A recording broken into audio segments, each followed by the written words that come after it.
Hello সবাইকে, আসসালামু আলাইকুম। কেমন আছেন? যেহেতু আমার ডিসার্টেশন রিপোর্টের কাজ চলছে, একদমই বাসায় রান্নার সময় পাচ্ছি না।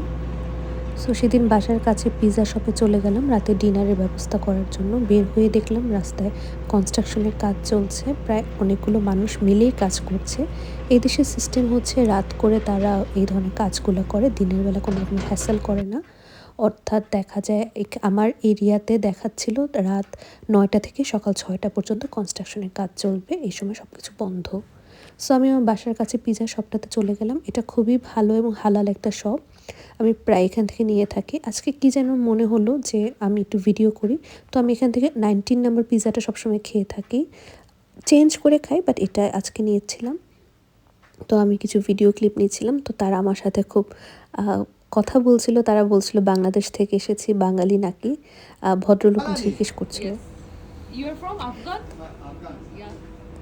তো আমিও তাদের উল্টো জিজ্ঞেস করলাম, আপনারা কি আফগানি নাকি ইরানি? তারা বলল তারা আফগান। তারা এই বাসাটার উপরেই থাকে, নিজে এই পিজ্জা শপটা দিয়েছে। এই পিজ্জা শপটা হচ্ছে সারারাত খোলা থাকে, ভোর ৪টা পর্যন্ত।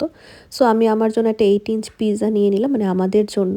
তো পিজ্জা নিয়ে ততক্ষণে আমার হাসব্যান্ড অফিস থেকে চলে এসেছে। যেহেতু পিজ্জা হতে টাইম লাগে 20 মিনিটের মতো, আমি একটু আগে বাসা থেকে বের হয়েছিলাম।